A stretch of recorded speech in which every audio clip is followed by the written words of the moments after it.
But it's not a beast that you would create if you started from scratch. And the fact that you wouldn't have 3 extant organizations and then bring another organization that's not over it, underneath it, but alongside it and in between it to come together. And yet we're going to see if it's going to work. And over time, it may be that we begin to fold together. There may be some trigger points with retirements of staff leadership or those sorts of things that we might become more organically together. But for now, Fellowship Southwest will continue to do everything we can to support CBF Texas, CBF Oklahoma, and CBF West. And we'll, with Harvey coming along here in Texas, we're going to work on that really hard right away because we'll begin to figure out how we can help to do disaster recovery once things settle down a little bit, and what we can do to help down there.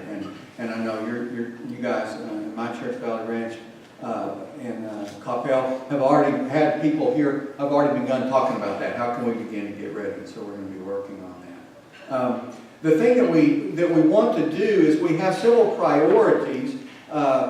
Basically, what Susie asked me to do was to come alongside and to help to build infrastructure and increase and deepen relationships with congregations and with others and with partners, and then also to expand our reach racially, ethnically, and ecumenically. And I know those are all areas that are in good sync with Wilshire values and principles. And we're going to look at several priorities. We had a small group that got together to try to think about how do we need to put things together to emphasize what really needs to be emphasized.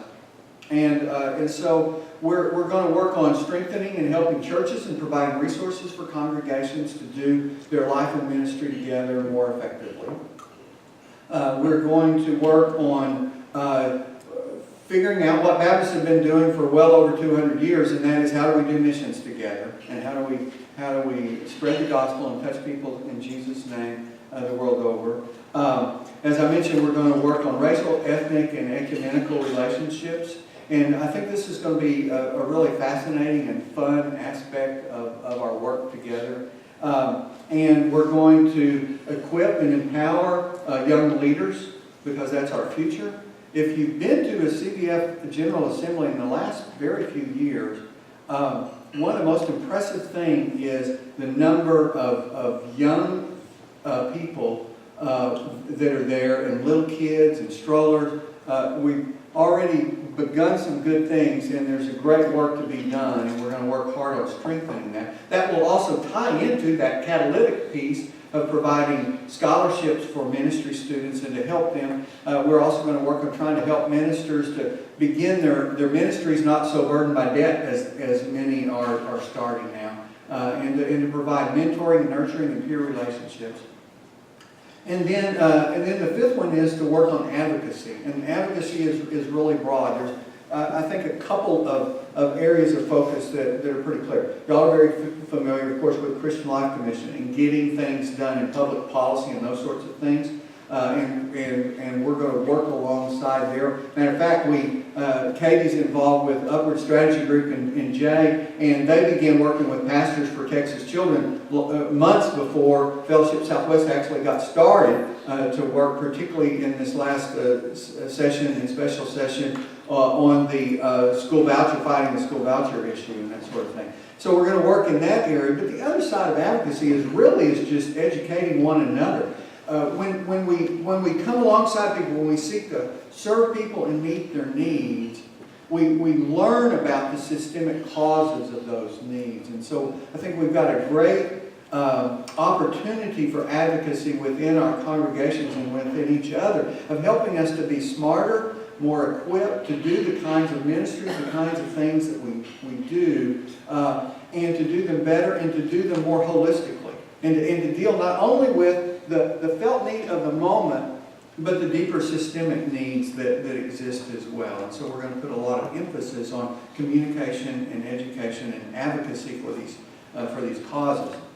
So that's 5: churches, missions, race, ethnic, and ecumenical relationships, young leaders, and advocacy. And then the word that I used over and over through those is ministries.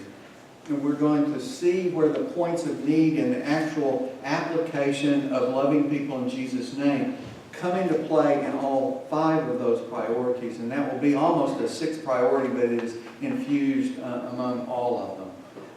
And pretty soon we'll put some structure to this in sort of 2 parts. We're going to create a steering committee, sort of like a board of directors, although the governance and the legal authorities still will be with CBF and with the governing board of CBF. But we'll have a group that will function with Fellowship Southwest in terms of strategy, planning, and prioritization and budgeting. There will be a small group that will come together. And then the other is, it's going to be pretty unique and I think very exciting and a great opportunity to engage a huge number of people. We'll be putting together, right now, what we're calling faith tables, but bringing together groups around a common issue or concern and using them to mobilize us for response. So probably to begin with, we'll have one for churches, for missions, for advocacy, for young leaders, and for the building the relationships. And then needs that arise out of those will go forward. For example, we will, under churches, we're very likely then to have smaller groups that will focus on church planting, on equipping ministers, on helping us with all the kinds of resources that are available and that need to be created to help us to do church more effectively. So we create those. And what we want to do is we want CBF people to be involved in them and looking out for folks that have passion and experience in those areas and plugging in. And then the other is to work alongside our partners.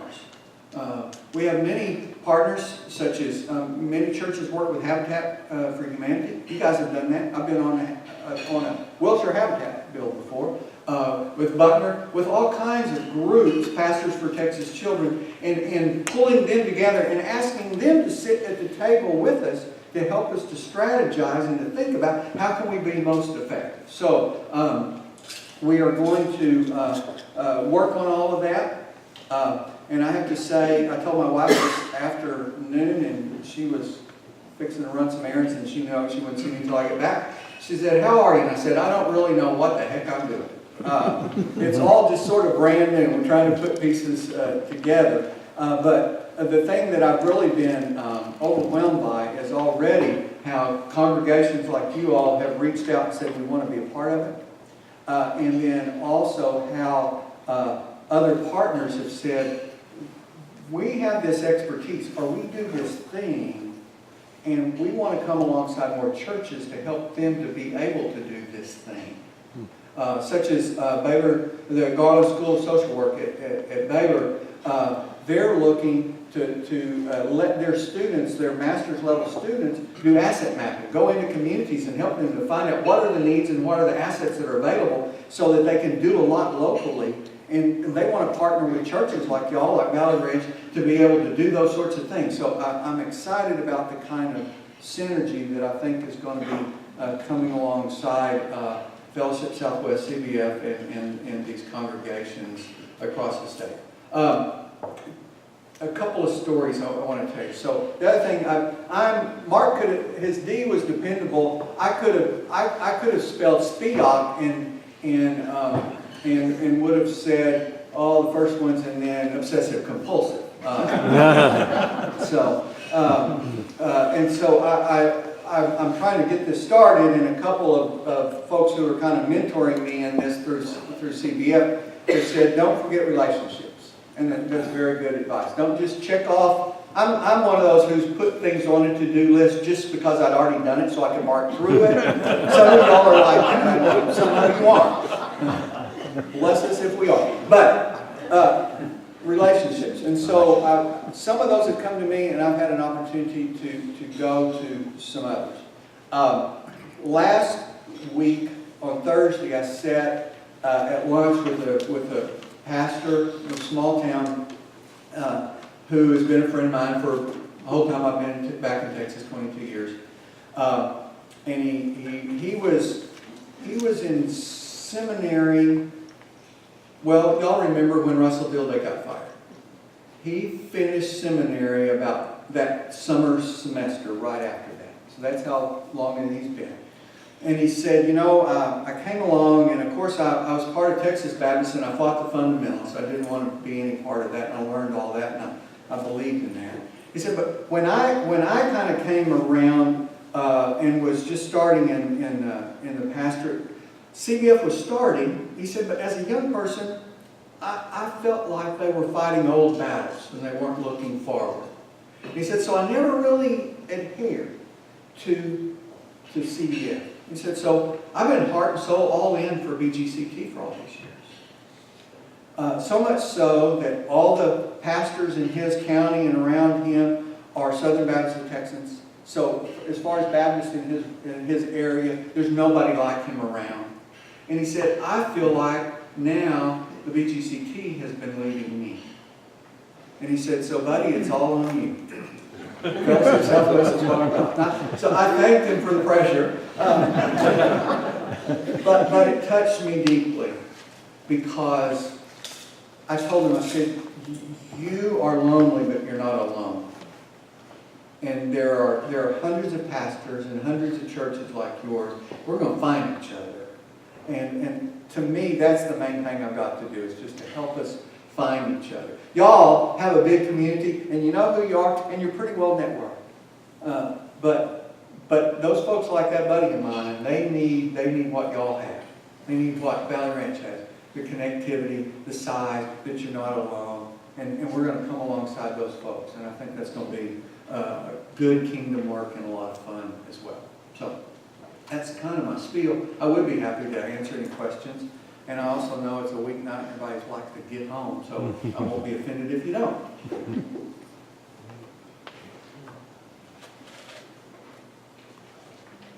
Marv, you're a great writer, and we're used to looking forward to your weekly column that tells us what we're supposed to think, or at least how to think about what we should be thinking about. How are you going to go about continuing that work, getting your prophetic voice out there to help shape Baptist identity without the Baptist Standard being your tool? The short answer is I don't really know, I kind of have this real strong ambivalence right now. The standards deadline's on Wednesday, so every Tuesday afternoon this month, I've been just like there's been this little bomb that's blown up in the back of my head saying, you are way behind, you got to come up with something. And then I realize I don't have to. I'm actually hoping, Jay and I talked about this last week, we were working on a communications plan. And one of the things we'd like to do is we'll probably start a blog, and we're going to work on building up our database to reach a lot of CBF folks around. But the other is we're going to look at trying to write for more of the daily newspapers that are across the state. It's a little humbling because I was at the Baptist Standard for almost 22 years, but when the morning news picked up an article, then I hear from all my friends in Dallas who thought I didn't do anything anymore, I guess, because they didn't know it till it was in the morning news. So in a subversive almost way, but not trying to be, but it may work out that way, we may actually get to reach a lot more Baptists if we can be in the morning news regularly and in this Express News in San Antonio, American Statesman, and Star Telegram, some of those around the state. They may not have as much affinity as the morning news does, but we're going to work on that, and I hope to get to do it, but maybe not just every week. Marv, Texas, CBF has a monthly newsletter. It's not always monthly, but and Oklahoma has a newsletter, and they could sure profit from your writing. Okay. Yeah. We're going to, that's another coming alongside. So when I travel, I'm going to look for stories in the various states or regions where I am and write some things for those. And in time, we'll start our own digital newsletter as well for the whole Southwest. I'm sure that the communication part of it was a huge reason that I kind of got on the radar for this job. We need to communicate a lot of things, and there are a lot of resources. Matter of fact, we had a retreat of Texas CBF leadership, and really the number one thing they said that they really wanted to know was to have better communication about what's available and what, Bob was there, what kinds of things can we have that are resources for us that we don't know how to find. And man, I'm lost too. I get on the website and I can't find that stuff. So we're going to try to figure out a way to repackage some of that as well and make it easier to find and better to use. Mark, you mentioned Baylor. What about the other colleges, Baptist colleges in Texas? Opportunities there?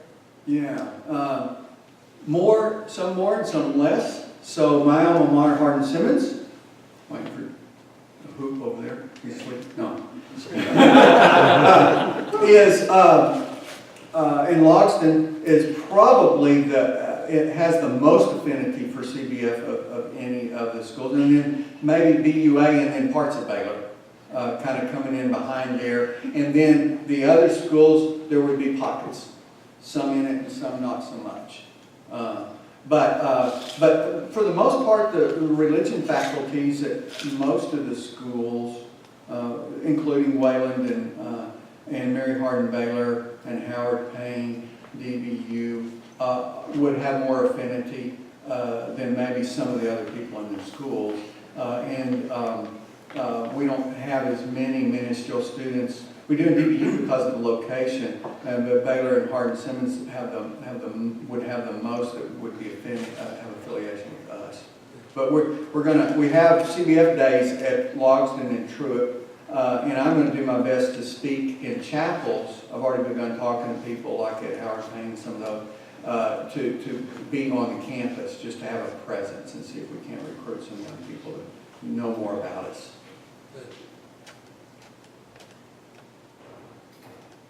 You've got the Curry Strickland lectures at Howard Payne. Right. You've got my mind went bad. There's a dinner coming up at Maston Foundation. Yeah, and there are Maston lectures at several of the schools, and that's a great entree for us. It's not our own, but it's close. Carolyn Strickland tells me there are 7 Baptist colleges coming to the Maston dinner. She tells me you're going to have a table there. Yes. So are we. And we're honoring Susie Painter, and it's going to be a lot of fun. Yeah. David. This may be a little early to ask this, but what sort of resistances are you anticipating in launching this new program? Are you finding resistance from some of the organizations, or any sense of that at all? Or is everybody just real open?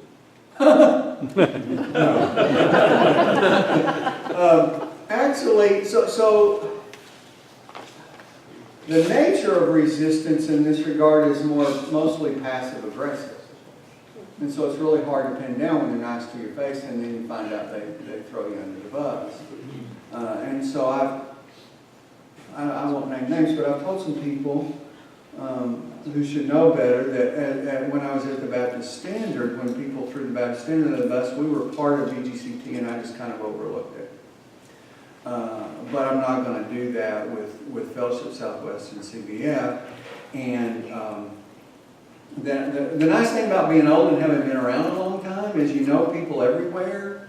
And so I told this person that you really can't talk about this without me eventually hearing it.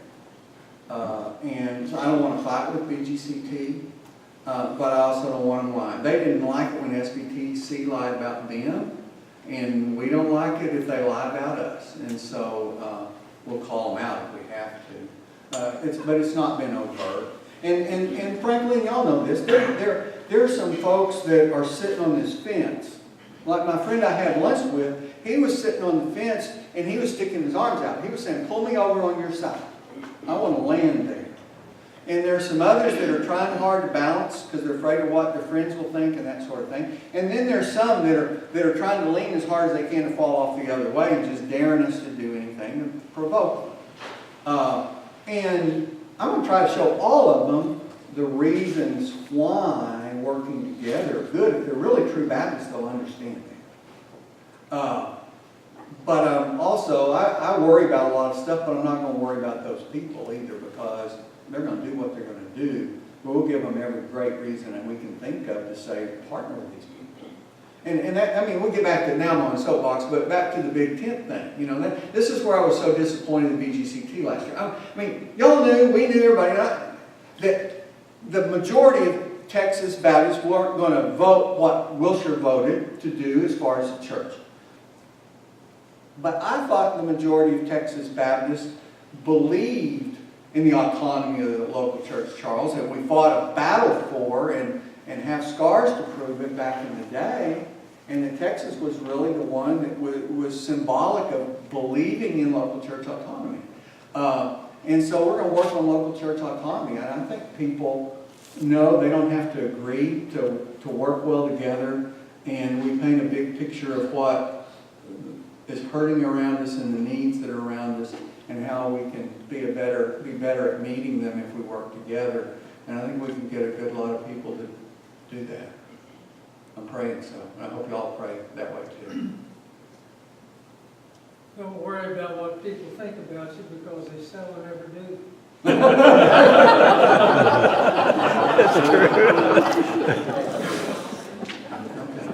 Well, thank y'all. I do love Wilshire. I'm so grateful to be with y'all, and I thank you for all you do.